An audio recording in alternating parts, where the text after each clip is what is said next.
बहुत सुंदर राज्य था। राज्य में बहुत हरियाली थी। यहाँ के लोग भी एक दूसरे के साथ बहुत प्रेम से रहते थे।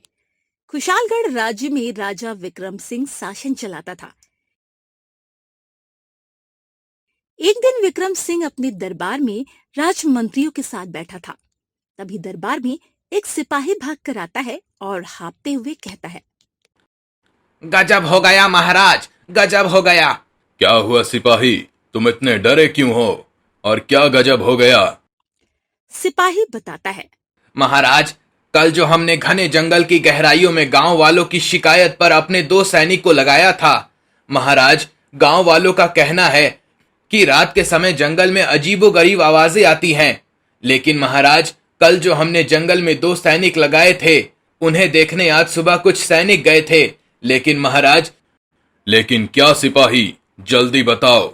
जब आज सुबह कुछ सैनिक उन दोनों सैनिकों को देखने जंगल में गए थे, तो वो दोनों सैनिक वहां नहीं थे। उनकी जगह उनके कुछ वस्त्र और उनकी तलवार वहीं पड़ी थी, लेकिन वो दोनों सैनिक वहां नहीं थे। विक्रम सिंह क्रोध में, लगता है कि मामला बहुत गंभीर है, हमें स्वयं जाकर देखना होगा। विक्रम सिंह अपने सैनिकों से कहता है। सैनिकों, हमारे जाने की तैयारी करो। तभी उसी समय विक्रम सिंह का बेटा, जिसका नाम शक्ति सिंह होता है, वो अपने शासन से उठता है और कहता है, नहीं पिताजी, हम भी आपके साथ जंगल चलेंगे। हम आपको अकेले नहीं जाने देंगे। तभी सभा में से विक्रम सिंह का सेनापति उठता है और कहता है, नहीं महाराज, राजकुमार और आप दोनों को जंगल में जाने की कोई जरूरत नहीं है। यह काम आप मुझ पर छोड़ दीजिए। यह जरूर किसी जंगली जानवर का काम होगा। आप चिंता मत करें, मैं संभाल लूंगा। मुझे तुम्हारे शौर्य पर कोई शक नहीं सेनापति। ठीक है, तुम अभी जंगल की ओर प्रस्थान करो और कल आकर मुझे वहां की जानकारी देना। जी महाराज। सेनापति जंगल की ओर चला जाता है और उधर दूसरी ओर गांव में एक बूढ़ी महिला रहती थी, जिसका नाम सीमा था। पूरा गांव बूढ़ी महिला को सीमा काकी के नाम से बुलाता था। सीमा काकी का एक बेटा है, जिसका नाम हरि है। हरि बहुत भोला भाला और सीधा है। एक दिन सीमा काकी के घर के बाहर गांव के 2 आदमी, जिनका नाम अनिल और विजय होता है, काकी को घर के बाहर से पुकारता है, काकी, ओ काकी, जरा बाहर आओ। सीमा काकी बाहर आती है और कहती है, क्या हुआ अनिल और विजय, क्यों इतना चिल्ला रहे हो? क्या किया मेरे बेटे हरि ने? मेरी दुकान से मुझे बिना बताए लड्डू उठा ले गया। और काकी, हरि मेरे बाहर रखे कपड़े उठा ले गया। अच्छा, तो तुम दोनों यहाँ अपने लड्डू और कपड़ों के पैसे मांगने आए हो, लेकिन मेरे पास तुम्हें देने के लिए पैसे वैसे नहीं है। नहीं नहीं सीमा काकी, ये आप क्या कह रही हो? आप तो हमारे समय आने पर अपनी जड़ी बूटियों से हम गांव वालों को कितनी मदद करती हो। हम आपसे पैसे कैसे मांग सकते हैं? हम तो यह कह रहे हैं कि हरि अब बड़ा हो गया है, उसे समझाएं, आपके काम में सहायता करवाएं। और ये कहकर अनिल और विजय चले जाते हैं और सीमा काकी भी अंदर चली जाती है और कहती है, आज इस लड़की को घर आने दो, बताती हूँ उसे।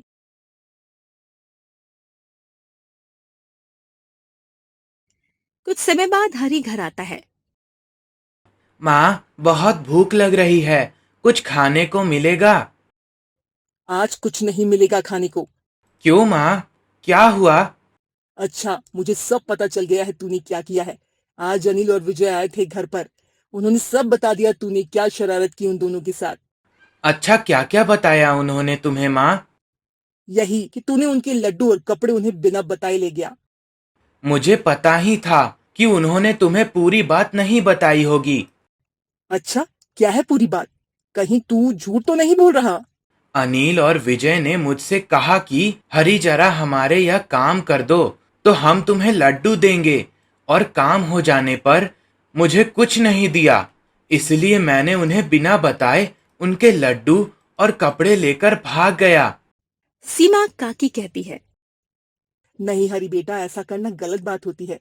अगर उन्होंने तुम्हें लड्डू देना भूल गए थे तो तुम्हें उनके साथ ऐसा करना नहीं चाहिए था। वे तुमसे बड़े हैं और ये भी कहते हैं तो पूरे दिन इधर उधर घूमता रहता है, अपनी माँ की मदद भी नहीं करता। अच्छा ठीक है माँ, मैं आज के बाद कभी गांव के लोगों को परेशान नहीं करूंगा और तुम्हारी जड़ी बूटियां खोजने में भी सहायता करूंगा। अब तो मुझे मिलेगा कुछ खाने को, बहुत तेज भूख लगी है। अभी तेरे लिए खाना लाती हूँ। अब हरी बड़े प्रेम भाव से खाना खाने लगता है।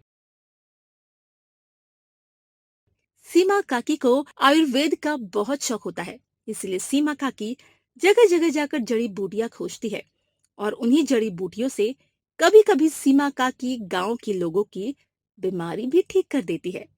अब हरी खाना खाने के बाद सीमा काकी से पूछता है। माँ, क्या तुम्हें पता है कि कल महाराज ने 2 सैनिकों को जंगल में भेजा था? आज सुबह जब सैनिक उन दोनों सैनिकों को देखने गए थे, वो 2 सैनिक वहां पर नहीं थे। उनके स्थान उनके वस्त्र और तलवार पड़ी थी। गांव वालों का कहना है कि यह किसी जादुई विक्रम का काम है, पर कुछ लोग यह भी कहते हैं कि जंगल की तरफ बहुत सारी नई नई जड़ी बूटियां हैं। नहीं हरी, तू वहां भूलकर भी मत जाना। हाँ हाँ माँ, मैं नहीं जाऊंगा वहां। अगली सुबह राजा विक्रम सिंह अपने दरबारियों के साथ अपने दरबार में बैठे होते हैं। एक सैनिक भाग कर आता है। विक्रम सिंह कहता है। क्या हुआ सैनिक, तुम भाग कर क्यों आए हो? अवश्य ही तुम सेनापति का कोई संदेश लाए होगे, लेकिन उन्हें स्वयं आना चाहिए था संदेश देने। मैं माफी चाहता हूँ महाराज, मैं एक दुखद समाचार लाया हूँ। क्या है वो दुखद समाचार? जब कल आधी रात को मैं सेनापति के साथ जंगल में पहरेदारी कर रहा था, तब मैं थोड़ी देर के लिए नदी के किनारे पानी पीने चला गया था। वापस आकर देखा तो सेनापति भी गायब हो गए। उनके स्थान पर उनके भी वस्त्र और तलवार पड़ी थी। राजा विक्रम सिंह सैनिक की बात सुनकर बोलते हैं। लगता है कि मामला बहुत गंभीर होता जा रहा है। हमें स्वयं जाकर देखना होगा कि वहां क्या है। तभी राजा विक्रम सिंह का बेटा शक्ति सिंह बोलता है। नहीं पिताजी, हम भी आपके साथ जंगल चलेंगे। हम आपको अकेले नहीं जाने देंगे। नहीं, हमारे साथ कोई नहीं आएगा। हम अकेले जाएंगे जंगल में। ना ही तुम आओगे शक्ति सिंह, और ना ही कोई सैनिक। और राजा विक्रम सिंह अपने सैनिकों से कहता है। हमारा शीघ्र ही घोड़ा तैयार किया जाए जंगल जाने के लिए। विक्रम सिंह अकेले ही जंगल की ओर रवाना हो जाता है। थोड़े समय बाद विक्रम सिंह जंगल पहुंच जाता है। अब राजा विक्रम सिंह रात होने का इंतजार करता है। थोड़े समय बाद सूरज भी डूब जाता है और रात हो जाती है। राजा विक्रम सिंह अब काली रात में जंगल में इधर उधर घूमने लगता है। चारों तरफ जंगल में बस सन्नाटा होता है। थोड़ी देर बाद जंगल में से एक भारी आवाज आती है। चले जाओ यहाँ से। राजा विक्रम सिंह कहता है। तुम कौन? तुम्हें हम लोगों से क्या चाहिए? फिर से एक आवाज आती है और कहती है। तुम एक राजा नहीं हो सकते, चले जाओ यहाँ से। तभी उसी समय राजा विक्रम सिंह की नजर कुछ झाड़ियों पर पड़ती है, जिनके पीछे से चमकदार रोशनी निकल रही थी। राजा विक्रम सिंह जैसे ही झाड़ियों के पास गया और झाड़ियों को हटाया, एक तेज रोशनी राजा विक्रम सिंह की आंखों पर पड़ती है, जिस कारण विक्रम सिंह को कुछ दिखाई नहीं पड़ता और विक्रम सिंह बेहोश होकर गिर जाता।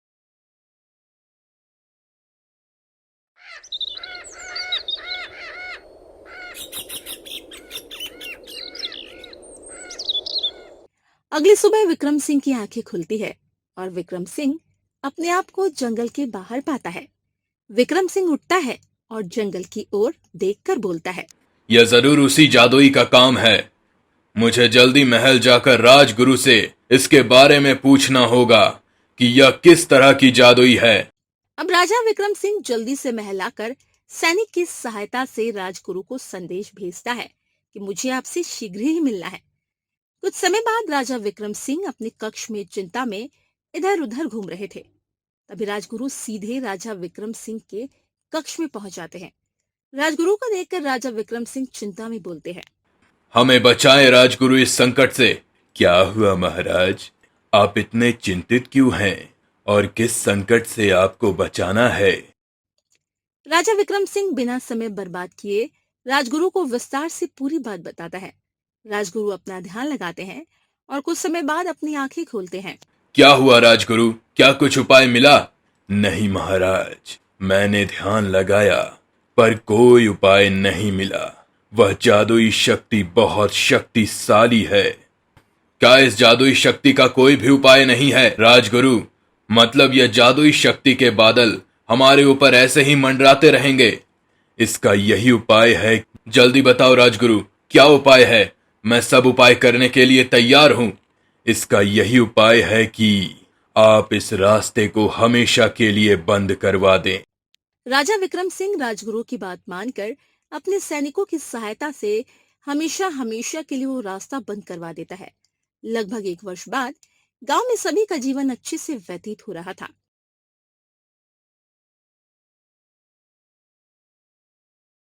लेकिन एक दिन गांव में एक खतरनाक बीमारी फैल जाती है। सभी लोग बीमारी की चपेट में आ जाते हैं। सभी लोग सीमा काकी के घर के बाहर आते हैं और कहते हैं, हमें बचाओ सीमा काकी, हमें बचाओ सीमा काकी। हरी बाहर निकल कर आते हैं। उनसे गांव वालों की पीड़ा नहीं देखी जाती। वो सभी को जल्दी जल्दी औषधि पिलाने लगते हैं और लोग औषधि पीकर अपने अपने घरों की तरफ निकल जाते हैं। लेकिन सीमा काकी और हरी को यह बात पता होती है कि इन औषधि को पीकर बस कुछ समय के लिए बीमारी को टाला जा सकता है। हरी अपनी माँ से कहता है, हमें कुछ नई जड़ी बूटियां खोजनी होगी। सही कह रहा है बेटा, हमें कुछ नई जड़ी बूटियां खोजनी होगी।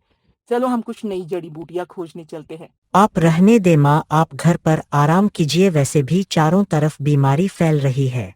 अच्छा ठीक है, पर तू संभल के जाना। हाँ हाँ माँ, मैं संभाल के जाऊंगा और नई नई जड़ी बूटियां खोज के लाऊंगा। आप चिंता मत कीजिए। और हरी घर से नई जड़ी बूटियां खोजने निकल जाता है। बहुत समय निकल जाता है पर हरी अभी तक घर वापस नहीं आया था। सीमा काकी अब चिंतित होने लगी और कहती है, कहाँ रह गया ये लड़का? शाम होने जा रही है पर अभी तक ये लड़का नहीं आया। कुछ देर में शाम हो जाती है और हरी भी घर लौट आता है। कहाँ रह गया था? इतनी देर कैसे लग गई? मिली कुछ नई जड़ी बूटियां? नहीं माँ, मैंने बहुत ढूंढी नई जड़ी बूटियां पर मुझे नहीं मिली। इसी कारण मैं आने में लेट हो गया। इतना कहते ही हरी जोर जोर से खांसने लगता है। सीमा काकी हरी को पानी देती है पर जब भी हरी जोर जोर से खांस रहा था, सीमा काकी समझ जाती है हरी को भी गांव में फैली हुई बीमारी लग गई है। लेकिन सीमा काकी हरी को बिना बताए उसे औषधि पिला देती है और हरी को सुला देती है और घर से चुपचाप रात को ही निकल जाती है औषधि खोजने के लिए। अब सीमा औषधि ढूंढते ढूंढते जंगल पहुंच जाती है और उसी रास्ते पर पहुंच जाती है जो रास्ता 1 वर्ष पहले राजा विक्रम सिंह ने बंद करवा दिया था। चलते चलते सीमा काकी को कुछ झाड़ियों के पीछे से चमकदार रोशनी निकलती दिखती है। सीमा काकी चमकदार रोशनी देखकर बोलती है, अरे ये झाड़ियों के पीछे से चमकदार रोशनी कैसे निकल रही है? सीमा काकी झाड़ियों को हटाकर झाड़ियों के पार चली जाती है। आगे बढ़ने पर सीमा काकी देखती है चमकदार रोशनी तो एक कुएं में से आ रही है। जैसे ही सीमा काकी कुएं की ओर पास जाती है, कुएं में से आवाज आती है, आओ माँ जी। सीमा काकी कुएं में से आवाज सुनकर डर जाती है। डरो नहीं माँ जी, मुझे अपने बेटे जैसा ही समझो। मैं सिर्फ आपसे ही बात कर सकता हूँ क्योंकि माँ जी आपके हाथों के बीच में एक निशान है। तुम्हें कैसे पता कि मेरे हाथों के बीच में एक निशान है? लगभग 2 वर्ष पहले एक साधु बाबा यहाँ से थोड़ी दूर पर ही अपने ध्यान में मग्न थे। मैंने जाने जाने में साधु बाबा के ध्यान भंग कर दिया और साधु बाबा ने मुझे क्रोध में आकर श्राप दे दिया कि आज के बाद तेरे पास कोई नहीं आएगा। मैंने साधु बाबा से बहुत क्षमा मांगी और अपनी दखुद कहानी बतई और कहा कि हे साधु बाबा, कठोर श्राप देंगे तो मेरा कल्याण कैसे होगा और मुझे मुक्ति कैसे मिलेगी? जब साधु बाबा ने मुझ पर दया खाकर कहा, हे जीव, तुम जो भी हो, मैं अपना श्राप तो वापस नहीं ले सकता, पर तुम्हें बता सकता हूँ कि तुम्हारा कल्याण एक बूढ़ी महिला के साथ होगा और वह महिला जब आएगी तब इस गांव पर संकट के बादल घिरे होंगे और उस बूढ़ी महिला के हाथों के बीच में एक निशान होगा। इससे पहले सीमा काकी कुछ सवाल पूछती, कुआं बोलता है, आप शायद भूल रही हो कि आप यहाँ कुछ जड़ी बूटी लेने आई थी। अरे हाँ, मैं तो यहाँ अपने बेटे और सभी गांव वालों के लिए जड़ी बूटियां खोजने आई थी। मुझे जल्द से जल्द जड़ी बूटियां खोजनी होगी। चिंता मत कीजिए माँ जी, मुझे पता है आपके गांव में एक खतरनाक बीमारी फैल रही है। आप मेरा पानी अपनी औषधि में मिला दें, आपका बेटा और पूरा गांव ठीक हो जाएगा। सच में ऐसा चमत्कार हो सकता है? आप मुझ पर विश्वास कीजिए माँ जी।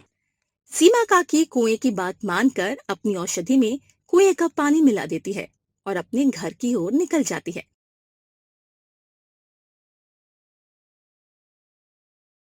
अब सुबह होती है। अब सीमा काकी अपने कमंडल्स में से औषधि अपने बेटे को पिला देती है और कुछ समय बाद ही हरी चमत्कारी रूप से ठीक हो जाता है। अब सीमा काकी धीरे धीरे पूरे गांव के लोगों को औषधि पिला देती है। कुछ समय बाद सभी गांव वाले ठीक हो जाते हैं। सभी गांव के लोग सीमा काकी के घर आकर सीमा काकी से हाथ जोड़कर धन्यवाद कहते हैं।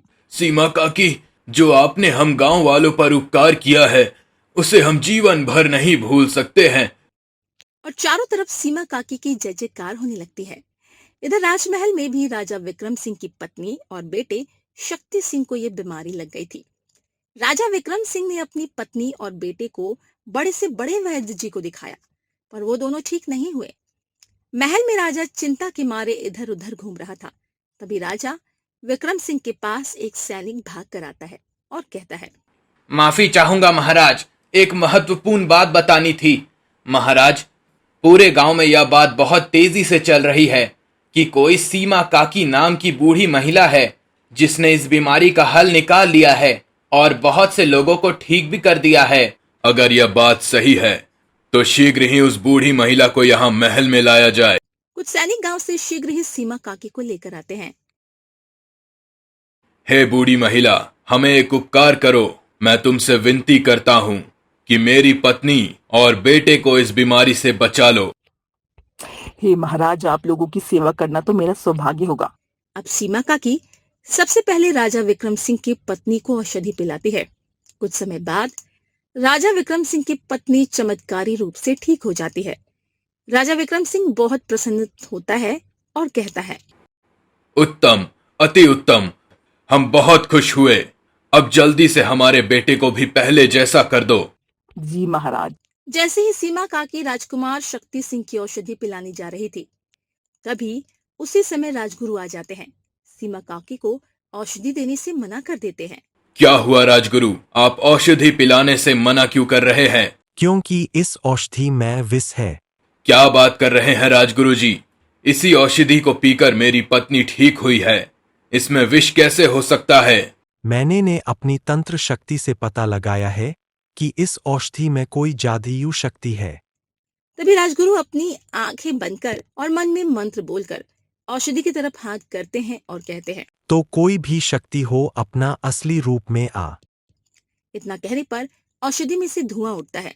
जब धुआं हटता है तो सबके सामने एक लड़का खड़ा होता है। उसे देखकर राजा विक्रम सिंह अपनी पत्नी से बोलता है, अरे यह तो अपना बेटा है जो 5 साल पहले गायब हो गया था। जी हाँ पिताजी, पर मैं गायब नहीं हुआ था। मुझे बड़े भैया शक्ति सिंह ने शासन के लालच में छल से मरवाया था, लेकिन जब मुझे भैया ने मारकर जंगल के कुएं में डाल दिया था तब मैं मरा नहीं था और मेरी उसी कुएं में तड़प तड़प कर मृत्यु हो गई। वो तो भला हो उस बूढ़ी माँ जी का जिनकी सहायता से मैं यहाँ तक पहुँच पाया।